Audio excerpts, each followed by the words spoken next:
انسان کے دلوں میں اگر خوف خدا آ جائے تو دنیا سے ساری برائیوں کا خاتمہ ہو جائے۔ اس لیے کہ کوئی بھی غلط کام کرنے سے پہلے ہم 100 بار سوچتے کہ اسے غلط کام کرنے کے بعد دنیا میں بھلے ہی ہم کسی طرح سے چھوٹ جائیں یا ہمیں کوئی دیکھے نہ، لیکن ایک طاقت و قوت اوپر ہے جو سب کو ہر پل دیکھ رہی ہے۔ انسان کی کوئی بھی حرکت اس سے پوشیدہ نہیں، اسے کبھی اونگ تک نہیں آتی، اور پہاڑ کے نیچے ایک معمولی سی چیٹی اگر حرکت کر رہی ہے تو وہ بھی اس کے جانکاری میں ہے، اور اس کا انتظام اتنا پرفیکٹ ہے، اتنا مکمل ہے کہ وہ ہر انسانوں کے کندھوں پر 2 فرشتوں کو معمول کر دیا ہے، دائیں اور بائیں۔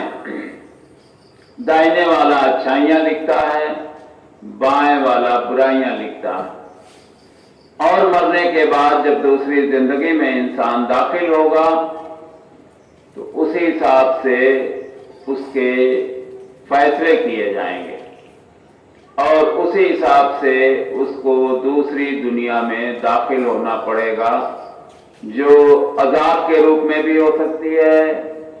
اور ثواب کے روپ میں بھی ہو سکتی ہے، یعنی دوزخ کے روپ میں بھی ہو سکتی ہے، جنت کے روپ میں بھی ہو سکتی ہے۔ یہ کھلا ہوا آفر ہے قدرت کی طرف سے۔ اب انسان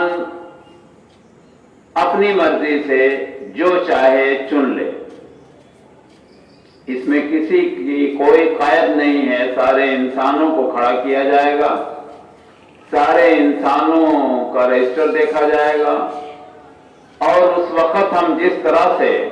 اپنی زندگی میں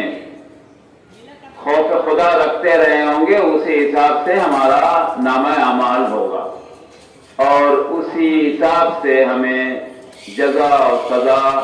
ملے گی۔ تو خوف خدا ایک الفاظ نہیں ہے، یہ ایک احساس ہے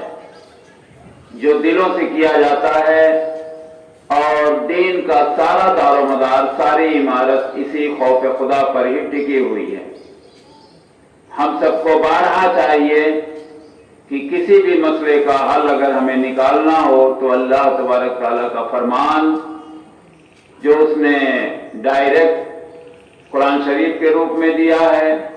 یا نبی صلی اللہ علیہ وسلم کے ذریعے کہلوایا ہے یا نبی صلی اللہ علیہ وسلم نے کر کے دکھایا ہے،